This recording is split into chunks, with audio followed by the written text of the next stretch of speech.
Alrighty, here we go. My name is Travis Neville. This is the Travis Neville Podcast, and I got the opportunity to talk with a girl named Yucca. That's her nickname, you'll find out. She goes by the handle of Eat Meat Queen, and don't get crazy with that. Really, what she is a carnivore. She espouses the upsides of eating meat, and we found her to be delightful. She was sweet and funny and smart and just awesome in every way. She was just great and has such good information. Has done a lot of research, both just with stories, anecdotal stuff, as well as just as actually reading the books and doing the research on the actual appropriate literature. But I know this is a departure from what we normally talk about, but man, I eat a lot of meat. I eat a ton of it, and I was curious, pretty sure, I see the benefits, I see what it's doing for me, and I thought this might be helpful for you guys too. So I hope you guys enjoy my conversation with Yucca, the Eat Meat Queen. Have a great week.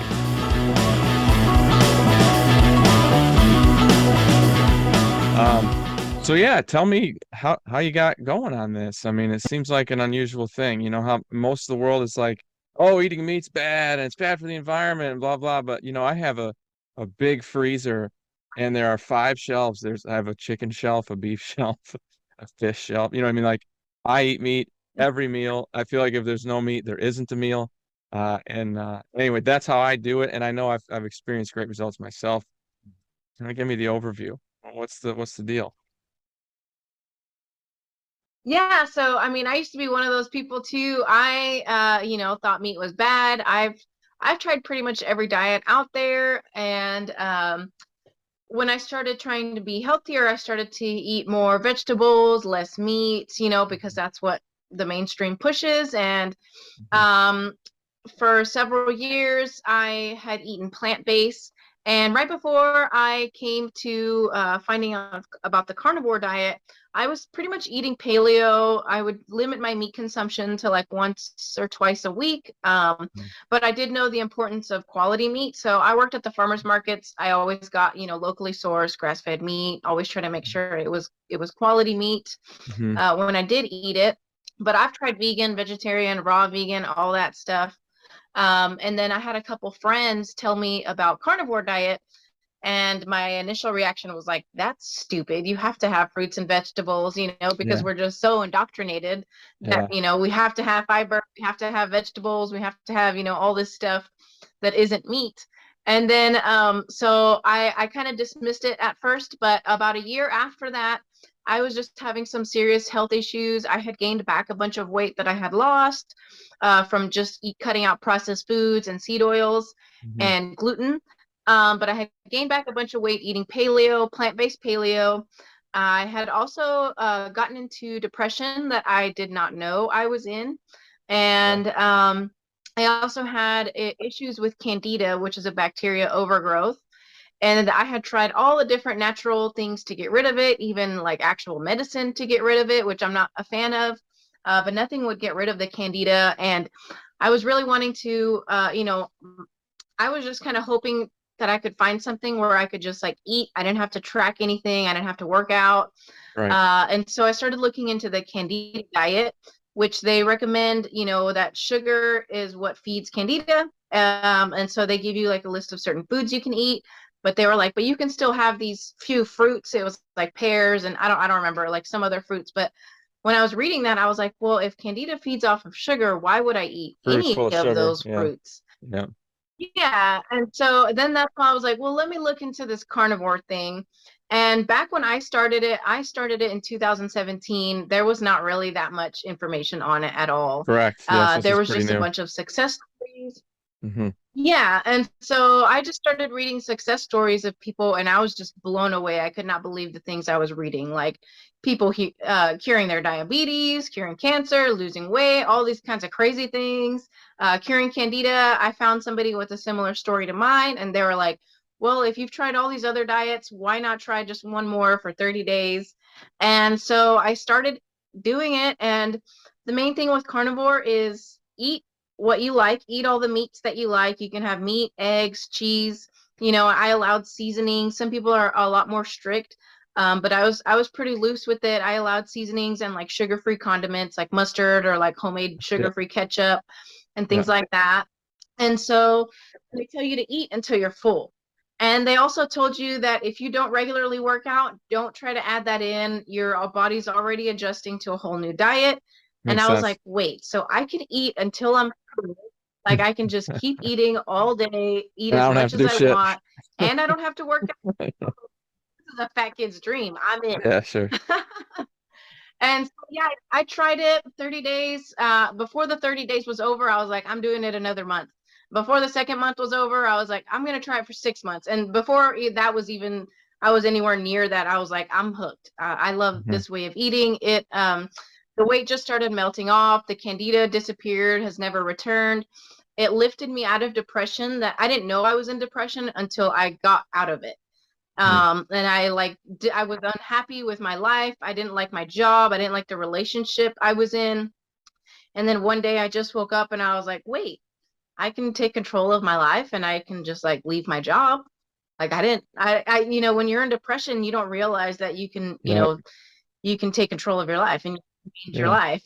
Yeah. And the mental clarity that came with it just was crazy. And I was sleeping 6 7 hours and I had stable energy all day, like zero crash. And before then I was sleeping 9 to 10 hours a day every single day. Really? And then with carnivore, after I adjusted, I was sleeping 6 7 hours a day with no crash in the middle of the day. And I was just like so blown away at the benefits that I didn't even realize all of this other stuff was going to happen. I just went into it to lose weight and to fix this candida issue, but it can't, I had all these other positive outcomes with Yeah. it. And yeah, that's kind of how I started it. Well, you look great. You don't look like you need to lose any weight at all. And I've seen some of your older pictures from when you were younger and same thing. So, I mean, everybody's got their vanity, right? I've got my vanity 10 pounds too, in the wintertime. But yeah, so I mean, there's a ton of things that you said there. I want to dig in on a couple of them. Tell me about seed oils. What's the deal with those and what makes them bad? Give me the run over on seed oils if you would. Yeah, so so seed oils are literally poison. I feel like it's a growing trend right now that people are becoming more aware of how bad they are for you. Hmm. If you look throughout history, we back in the day we ate bread, we ate fruits, we ate meat, we ate vegetables, Hmm. we ate sugar, uh, all before seed oils were a thing, and people were healthy back then. For the most part, Sure. obesity wasn't a I was just gonna problem. say, certainly they weren't overweight. Fat people, Yeah. yeah, a lot of people were not overweight. And so once you can see that once seed oils were introduced, people started also cutting their meat and sugar consumption as well. So, and then we started seeing people becoming more overweight and obese as the seed oil consumption increased, So what which are the I think seed is really oils? interesting. But Listen, I know what seed they are, but the oils, people listening, they're what gonna that, want to hear what they are. What are the seed oils? My people are gonna want to know. yeah, so the seed oils are canola oil, soybean oil, corn oil, vegetable oil, which is usually a blend. Hmm. Canola oil is actually known as rapeseed oil. And so Wow. those are ones that you definitely want to stay away from. Rice bran oil, and all restaurants cook with them. Even the restaurants that tout that they source local and that they use organic, a Hmm. lot of those restaurants still use cook and seed oils. They literally taint their high quality food with trash, with seed oils, Yeah. and it causes inflammation. It's really bad for your memory. It's linked to Alzheimer's. It's linked to obesity. It's linked to skin issues. It's linked to just so many negative side effects. And if you just look up the video of how canola oil is made, you might not ever want to eat it again, because it's just like this toxic sludge that's like so highly processed. It's disgusting, and it's just literally trash. I gotcha. So I'm an olive oil fan. I basically do everything. If I'm gonna use oil and not butter, I use olive oil. Am I okay? Yeah, yeah. So the only thing with olive oil is that you don't want to like fry in it. You don't want to Uh, smoke it, yeah. You don't want to Olive get it to where it oil smokes. has a smoke point of 350 degrees. So that's pretty much the highest temperature that you want to use with olive oil. But I use olive oil, I use coconut oil, butter, tallow, any kind of animal fat Beef that I fat, can yep. use. Um, Another one though that's kind of tricky is avocado oil. There's recently been a study where they tested all these different avocado oil brands, and some of them were just straight soybean oil because it's not Really? regulated. So you really want to be Oh, careful with avocado oil. You want to make sure that you know the source, and you want to know for sure that it's avocado oil. So that one's a really tricky one because it would be a good oil if you know it's for sure avocado oil, but hmm. there's no real way to know because it's not regulated. So why would avocado oil not be regulated when the other ones I assume are, or they're not either? I'm not sure. I mean, I know olive oils too are sometimes blended, so you want to be Okay, careful, you want to make sure that it's a pure olive oil. Some of the olive oils are also like rancid on the shelves. So that's why you want to make sure it is a good quality olive oil. I try to stick with organic or down here in Texas, we do have some olive farms where they produce their own olive make their oil. own. Okay, yeah, we definitely Hmm. do not have that in Michigan, so I'll have to Google that. Um, awesome on the seed oils. How about gluten? I've got a buddy whose wife that won't eat any gluten, and she quit eating it, and she lost a lot of weight. I remember that, but I can't remember. Like she'll have some GI issues if she eats it. Well, what's the story with that? How come all of a sudden? I mean, I don't remember hearing about that 10 years ago. Nobody even knew. I didn't even know what gluten was, and I've always paid attention to my diet, and I've always been a workout guy and all that stuff. Always been healthy. How come gluten all of a sudden is a thing? What's the story on gluten? Yeah, so that was probably the first major thing that I cut out in my diet was gluten. And I noticed a huge difference. Like I had a bloat that I didn't realize wasn't normal. And when I cut gluten out, my bloat just went away and I just started feeling better and I could think better. But the main problem with gluten nowadays is that it's been poisoned with the glyphosate Roundup. They spray it with this poison and it causes inflammation, and also they have just genetically modified it so much. And I know genetically modified foods, it's a natural thing. You can genetically modify things, in a natural way, but most of these foods are being genetically modified in a Chemically, lab. And so yeah, that's the big difference. It's like you can crossbreed different types of foods together as a farmer, but you can also do that in a lab. And that's where a lot of these foods are being genetically modified. And those things haven't been tested on, other than the fact that they're testing them on us now, over the few right, years, the many right. years that they've had them. But the wheat that we have nowadays, it's not the same wheat that it was back in the day. And then also, they've increased the amount of Roundup, glyphosates being sprayed on there. And I don't know if I've seen memes where people it'll be on the top and it's like they say that this is bad and it's like a pasture of cows on a field of grass, and Yeah, then they show that on the bottom it's a picture of some sort of crop being grown and they're spraying the Roundup on spraying the there, yeah, but they have to be covered in this like crazy hazmat suit, like covered from head to toe with these yeah, gas masks just to spray the Roundup on the crops that they're feeding yeah. humans. So I'm And actually so fairly the wheat familiar. nowadays, it's just not the same that it was back in the day. Yeah, I mean, I know that the role of Monsanto in our agriculture. I lived in Indiana for a while, and pretty much all my neighbors were farmers, and one of them was, I'm I in a mean, that was a big I mean part of it's a his growing business. town, but there are spots out here where there's no internet connection. So my whole street that I live on, we're all on just Wi-Fi hotspots from our phone. Gotcha. So you can watch movies and watch the Super Bowl and all that stuff if you want to, I assume. Yes, yeah. Yeah, me too. It blows my mind. Like I can be in the middle of nowhere, and this little handheld device can run everything. Like I can do this. I can watch movies.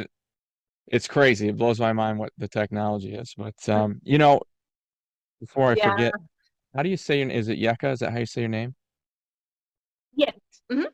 Or is that like a ethnic thing? Or I mean, I've never heard a name like that before. It's pretty cool. Yeah, so it's actually a nickname for Jessica. I learned Spanish before English, and when Okay. my family was teaching me my name, Jessica, when I was 2, I couldn't say Okay. my full name. I just kept saying Yeka. And I always know a I bunch of gotcha. Jessicas like all my life, so I just stuck with Yeka.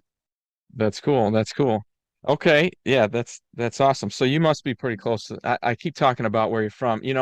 The side one of the businesses I run is a recruiting company, and one of the easiest ways to kind of crack into somebody and get to know them is talk about where they're from, because everybody will say has a story, right? And that's just a natural tendency. I hope I don't sound like creepy that I'm not going to try to, you know, drive past your house or anything because I'm far away. Anyway, you must have been someplace that's near the border, I would guess. No, actually, I was born in Houston. Okay. But my mom, she was from Mexico. Yeah. That's really cool. Good for you. Hmm. That you have strong genetics. I know this Yeah. about DNA, that the more diverse it is, the stronger your chain is. So good for you. You got European and I assume and Spanish. So that's pretty cool. Or Yes. maybe it's native. I don't know. But anyway, we were talking about the about Yeah. gluten, Yeah. and I'm super familiar with the agricultural process. Again, like I was starting to say that I had a neighbor in Indiana, and that's what he did is he drove one of these big spray trucks and he sprayed straight Roundup. I mean, thousands of gallons of it a day. And I asked him how it worked. He explained the whole thing to me. He said, "Well, Monsanto's developed these seeds that are Roundup proof, so they won't die when Roundup kills basically everything, anything with a leaf." He said, "One drop on one leaf, that plant is dead," is how he described it. So corn and beans both for sure Hmm. are coming from Monsanto, very controlled. Those the genetically modified seeds that won't be killed by the Roundup, and they spray the Roundup, of course, to kill off all the weeds until the plants are big enough to create their own canopy, and then the weeds can't grow anyway. And then so invariably everything that you're eating, anything that's processed with enriched this or processed that, it's going to be loaded with that Roundup. I've got a buddy who's a chiropractor. He just was here visiting actually, and he's pretty in tune also with those things and said the same thing that, how terrible Roundup is for you and it can do all these awful things. And anyway, so I'm familiar with that. So do you think that that's the connection? Is that why all of a sudden gluten is hard on people, is because it's got that Roundup in it? Because wheat, corn, like you said before, didn't Yeah. have I that. think. Mhm. Yeah, yeah, I definitely think it's the Roundup and just the fact that it's genetically modified, like how you were saying that, they make these seeds and they're not making these seeds out in the farm by, No, no. they're not crossbreeding different types of wheat seeds. They're going into a lab, they're Hmm. making these special seed that don't die from being poisoned, which is also not just covering the crops in poison, it's also killing off bees, and we all know how important bees are. Pretty important. And Yeah. so that's one thing, not just the wheat but all the vegetables are being covered in it. And and nowadays you go to the store and you buy fruits and vegetables, and if it's not organic it doesn't really have much flavor. You go buy a tomato, it doesn't Very really different. taste like Oh anything. my God, compared to 'Cause the it's, tomatoes I grow yeah, in the garden, totally different. tastes like tomatoes, and then the crap I get out of the grocery store tastes like Right. wax or plastic. I mean, I think the tomatoes like the ultimate Mhm. flag of like, hey, here's genetically modified versus actually good stuff. Huge difference. And it's not like I do anything crazy with my tomatoes. I just grow them, make sure they have water and stuff, and they come out just unbelievably glorious as far as flavor. But that crap I Mhm. mean, at the grocery store, yeah, it's just not as good. And I would say it's the same for everything. I mean, if I can find a guy on the side of the road selling sweet corn, I'm buying it because I mean, even the best sweet corn in the grocery store just doesn't taste like that. It just doesn't. Mhm. Yeah. Yeah. So vegetables and that you're on straight up carnivore diet. Um, so do you eat any vegetables at all?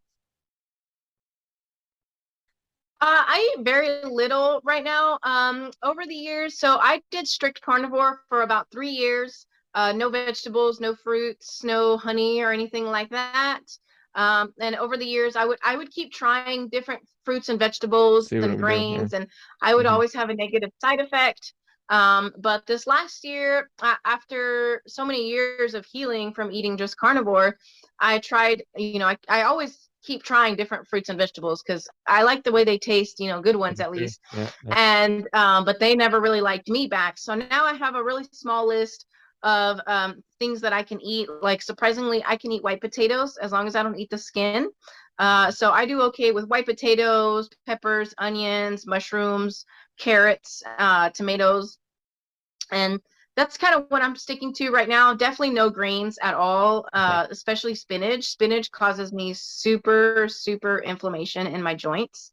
I used to actually have really debilitating joint pain also before carnivore, in my all my joints, but mostly my hip, my knees. I used to work in kitchens a lot. That's pretty much my profession as a chef and working in kitchens. And working in kitchens, you have to bend down, pick up 50-pound Hmm. boxes a Hmm. lot, and It got to the point where I was in my mid 20s. I went down to pick up a box and I'd be stuck on the ground for a few minutes just because the pain was so bad that I could not get back up.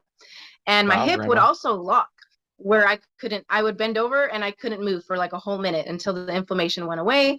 And I was in my mid 20s and I was like, this Yeah, is not normal. And yeah. tailbone pain, similar thing, bend over, I could not pick up until the inflammation went away. And with carnivore, that also went away with carnivore after a couple months of eating no fruits or vegetables or grains. And Y- so, yeah, I'll do white rice sometimes, but really, I don't really do that great with it. But I'll do it sometimes. I just try to make sure that it's prepared properly. That's another thing too with vegetables. People don't realize that certain vegetables you have to cook them a certain way for our bodies to digest it. Our bodies are not made to just eat like raw, fried potatoes, or the potatoes, you have to boil them or cook them a certain way. Certain foods that you're better off eating them raw. Some vegetables you're better off eating them cooked. And mhm. so the way that you prepare the food is also really important if you are going to eat certain vegetables. But for the most part, I don't really eat vegetables. It's more of like a treat. Just and lately I've been trying to stick to more strict carnivore, but if I do go off a path, it's off a very small list of foods that I know that my body does okay with. I gotcha. It's crazy to hear you talk about vegetables as a treat. You're just you'd be too much to keep up with. Yeah. Like for me, my treats are like, I'll drop a couple of Oreos every once in a while. And yeah, that's hell yeah. I feel like something Oh chocolatey, yeah. but it makes sense. What you're saying makes sense. I mean, I try to bring things back to the sort of what I call the caveman test, right? And not just with diet, with anything, with relationships or with how you Yes. with Yeah. Yeah. hierarchies, with everything. So, that's when humans evolved. That's when humans developed. That's when our all of our natural selection was happening. That's when all the Darwinism was happening. That's when the strong were surviving, the weak were failing. And what were cavemen eating? What were cavemen and women eating? They were eating meat. I mean, they weren't farming, that's for Hmm. sure. You know what I mean? Maybe they'd find some wild fruits here and there or different things that were wild, but there was certainly no agriculture.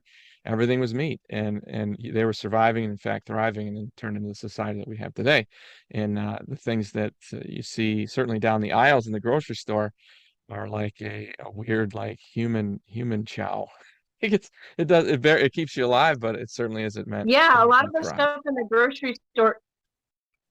A lot of the stuff in the grocery store isn't even food, in my Yeah, opinion. yeah, yeah. I try to stay on the perimeter. Anything that's in a cooler, it's probably going to be okay for me. You know what I mean? Meat, vegetables. I'm big on.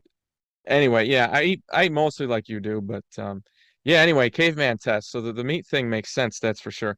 The other thing that you said that was super interesting to me was the depression part. Um, of course it's a beautiful idea that you just presented. Like all of a sudden you feel way better and you didn't even realize it, but it seems like depression in contrast to how you feel now. So could you tell me more about that? Am I digging too deep? Am I asking too much? How were you feeling then, looking back on it now? How do you feel now? No, You seem no. very upbeat. Yeah. Yeah. No, yeah, I'm definitely not depressed anymore. Okay. And I did do carnivore coaching for a little while, and I've seen so many people in similar situations that were depressed, had literally suicidal thoughts, were on medication and got off of the medication just from switching their diet. And changing to this way of eating has really, I always knew that food played a big part in your health, but it It's it everything. it really broke through to me when it changed my mental health with the depression. How big of a factor food plays in your mental health, not just physical health but also your mental health. Like I For said earlier, example, I hated my job. Yes, yeah. I did not For like my job. okay. I was in a relationship that I thought I was stuck in for the rest of my life, even though I was like trying to make things work. I What a was trying terrible way to to have feel. conversations and trying to Hmm. change things up in the relationship. And and it was more of a one-sided relationship, but I thought that I was like, oh well, this is it, like I'm stuck here forever. And I want to say it was probably about a month or two of eating carnivore, where I just woke up one day, and what I kept reading on the forums on Facebook for this carnivore group is you're just gonna feel this zero carb zen. And I just woke up and I was just like on cloud nine, like nothing could upset me. And I was like, wait a minute, I can quit my job. Wait a minute, I can leave this relationship. Like I don't have to be stuck in this relationship. I've been working to try to fix things and nothing is happening. Like I can just leave. And ever since then, I've just like my mood has just been so stable. And the only time, if I do fall off a plan, I did fall off when everything started getting shut down. I did get laid off, and I also went through a really bad breakup, a separate relationship. I went through a really Sorry to bad hear that. breakup, and I actually fell off of carnivore, and I was just eating gluten free. And I did kind of get back into that depression, but this time I was able to recognize that I was going into depression again. And I was like, wait a minute, I gotta Yeah. stop eating like this. I can't just be eating gluten-free pizzas every day, and that's not okay. And so I got back into carnivore. Um, and then, with the limited vegetable, limited ingredients that I found out worked for my body. Yeah, somewhere your But yeah, eating ex-boss this and, way and your ex-boyfriend and your former boss are lamenting the carnivore diet. They're all over the internet right now talking about how all it does is wreck worlds. We lost our best employee over this carnivore bullshit. I lost the perfect woman. You know, they're going crazy about that right now. Yeah, that makes yeah, sense. probably. Yeah, that power to change and go ahead and grab your life sort of by the horns. And then you did what? I mean, you left your job and you obviously had something going here. You started this business that you're a consultant, correct? What exactly do you do from day to day? So I worked in kitchens most of my life. I have almost 20 years experience. I started working in kitchens, restaurants since I was 12. Mhm. But since getting laid off when everything was getting shut down, I did find one other kitchen job where I was the executive chef at, but it just became too stressful. And the owner, I just was having problems with the owner. He hired me for my experience, and he didn't have any restaurant experience at all. He started a new business, and I was trying to help him, grow the business, but he didn't want to take any of my suggestions. And so I was like, hey, this isn't going to work. I'm leaving the service industry. I left the service industry, and now I actually just have a sales job. I sell carports and garages, and I make more money doing that than I've ever made in any kitchen job that I've ever had my whole service industry career. I So actually I don't want moved to to put Austin words to go to culinary school. I don't want to put words in your mouth, but that whole concept, I used to be a high school teacher. Really enjoyed it, and it was very much a part of who I was. I was doing something that I loved every day. It's what my degrees were in. And then I went through this transition in my life as well, and also a bad breakup, and realized that, what you do for work really is just what you do for work. It's just a way to make money so that you can live the rest of your life how you want to live it. And it seems like maybe you've grasped that concept as well, that this is just a thing that I do to make money so I can enjoy the rest of my life. I don't have to love my career. It doesn't have to be doesn't have to be part of who I am. I just, I don't know. Am I putting words in your mouth, or is that kind of what happened? You figured out that your job isn't who you are. You're somebody different. Yeah, I mean, eventually I would have liked to have a job that is more in line with the things that I want to do, but I also Mhm. do love my job. I get to help people, get the things that they want, and I try to, offer discounts when they ask or they really need it. So I do like my job, but yeah, it's not really who I am. It's more just to pay the bills, even though I do like my job. But I would Gotcha. eventually, I don't really see myself going back into the service industry anytime soon, unless it's like, something I can do at home. I gotcha. So what are you doing then? I mean, you have this awesome internet presence and you're presenting all this great information, and I consider you an expert and you're presenting as an expert. Do you have like a plan to leverage that somehow I mean, or you just believe in this so much that you just want to make sure everybody knows about it? What's your plan? What are you trying to do? Yeah, so right now I'm just kind of trying to leave it in God's hands. I actually just had a big growth on my page recently, and I had fallen off of Instagram for a little while too, and I just started getting back into it not too long ago, like maybe a few months ago. Mhm. And I just started getting back into it. But yeah, right now I'm just focusing on trying to wake people up and, make them aware of how important the foods that they're eating. It plays a big role in your mental health and physical health and the planet's health. Like coming from Hmm. a vegetarian and plant-based background, like I always had like this kind of hippie ideas and ideals. I Yeah. do care about the planet. I do care about the animals. I do care Hmm. about, people and people's mental health and however, I want to make sure I want everybody, to live a good life. Hmm. And so that's just kind of what I'm doing right now with my Instagram. I'm just trying to put out factual information that I know from my experience, I've been in the health world for several years, almost a decade now, trying to figure out all these different things.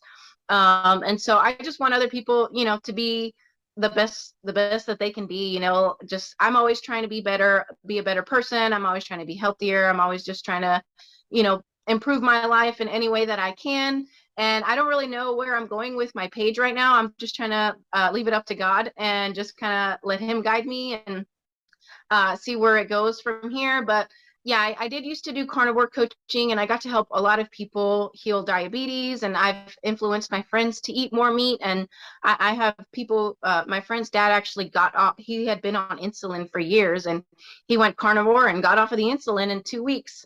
And so I That's lost my awesome. mom to diabetes and I have Sorry diabetes to on hear both that. sides of my family. So yeah, it's okay. It was a really big learning lesson. I really got a lot out of it, and that's one of the main reasons why I do what I do and why I'm so extreme in my lifestyle. Hmm. And that's why I also, just really care about my health. And I don't want my family to have to take care of me like I did with my mom. And I want to pass that on to my future generations as well. And if my friends, want to do the same thing also, then that's great as well. I don't try to force it on anybody. The internet, you can say whatever you want. We still have free speech for the most part. So, I'm just trying to put out the information that I know to be true, especially to me. And, if people don't want to agree with it, that's fine. Like, I don't really care. I'm not going to push that on them. I'm just here to promote my truth and hope that it wakes some people up. Yeah, I mean it, certainly is it's great information. Again, like I said, I choose to present you to the people who listen to me and read my books. So it's hooking. You're getting some traction. For what it's worth, if you don't mind my giving you a little bit of advice, you are already an expert. Like I said, you present that way, and if you want to add credibility to it, you should consider writing a book. You really should. Have you ever thought about that? Thanks. I did start a cookbook. I had started a Yeah. cookbook, but then once I had to go through that breakup and the everything shut down, I stopped doing coaching. I gave up on the book, and just kind of stopped it and never really looked back at it. You need to get back on that because I'll tell you But what, I have I'd not thought promote it. about writing a book, as far as like health topics. You said you are not fond of doing that. What did you say about writing a book about health topics? I haven't looked back at the I haven't looked back at doing the cookbook. Since then, so many other carnivore cookbooks have come out too. Oh, I see. So I just kind of just left it out, and I do put up recipes. I do have a lot of almost 100 recipes on Sean Baker's carnivore website. It is carnivore.diet. And a lot of my recipes are on there. I want to say like I have about 80 recipes that are just strictly carnivore, no fruit, no vegetables, no grains, Mhm. no sugars. And they're really different. There's even a couple dessert recipes on there. Well, where else would people find your information? Obviously, you are, and I'll put up a graphic here when I put this out. But you're at Eat Meat Queen on Instagram, and what are you on TikTok? Is it the same thing? Oh, I don't do TikTok. I never had You, a TikTok. you're I don't just have TikTok Instagram. or Twitter. I, yes, yeah, I'm just that I mostly focus on Instagram. I have a Facebook, but I just share my Instagram stuff to my Facebook. So, but not everything goes on my Facebook. So I'm just on Instagram. I don't have Twitter. I never wanted to do a TikTok, so I never got into that. Um, and yeah, I'm just on Instagram right now. You would blow up if you chose to chase. I'm telling you, you would if you chose to put I one am you. I am going to start a YouTube soon. A lot of people keep suggesting YouTube, so I'll probably get Yeah. on YouTube shortly. Yeah, because I mean, the information that you present on Instagram is awesome, and I get a lot of great information there. But just food by nature requires a little more time. Like if you were going to talk about one of those recipes, or if you were going to, like we are here, talk a little bit more about why seed oils are bad. You know what I mean? Like you'll need a little bit more time. Yeah, YouTube would make sense. That would make sense for you. Well, anything else that you want to throw out there? I mean, because, Hmm. you know, dozens and dozens of people will see this. I don't have a huge following, but, one day probably. What was that you cut out? Sorry, unstable internet connection. Is there anything else that you want to, get out there to the world?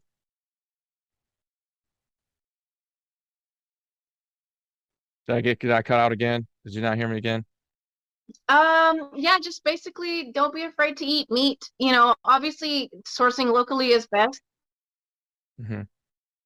Uh, you just want to know if I had any other message? Yep, that's it. Go ahead. Keep going. You were doing it. Yeah, Go ahead. so basically just list of ingredients. Uh I've seen these memes where they have dog food ingredients listed next to the Beyond Meat burger ingredients, and they have you guess like which one is which, and it's Yeah. kind of hard to tell which one is which. And So so, single ingredient food is best as far as, meat goes, beef, chicken, Mhm. salmon, things like that. And yeah, just they're pushing this bug agenda. They're trying to replace meat with bugs, and don't fall for that. Because even though, bugs are an animal, I've been seeing some stuff come out where bugs are more susceptible to parasites, and they're saying that bugs have they're a complete protein, but they're just trying to take away our meat. And don't fall for it. Beef has been around for so long, and it's not the meat that you eat that's the problem. It's what else you eat with the meat. Yeah. And Oh, so I agree. definitely just eat your meat and don't be afraid of limiting it, because it's super nutrient dense and it's highly Mhm. bioavailable. Whereas your body's going to actually be able to absorb all of the protein and all the nutrients that are in there. Yeah, that's so I'm familiar with the PETA agenda. My ex-wife was an attorney for Brock, who is a company that builds agricultural products like big chicken, industrial chicken homes and processing plants and like silos and all this stuff. Anyway, they were constantly having to adjust to the laws that PETA would get through the government, essentially trying to make meat more and more expensive just because they don't like the fact that you're eating it. And the bugs things make sense because nobody has like a soft spot for bugs, and that's all. It's just an emotional thing. It's definitely not a health thing. So that makes sense to me. Yeah, I understand why they have the bug agenda, and I understand why I'm not going to listen. I get both of those parts. But hey, thank you so much. This has been awesome. I'm going to send you an email message after this and get a mailing address so I can send you a swag package. I'll send you a copy of my books and t-shirts and stickers and all that crap. And thanks again for your time. It was Awesome. awesome meeting you. It really was. Thanks so much. Yeah, thanks for having me on. I enjoyed it.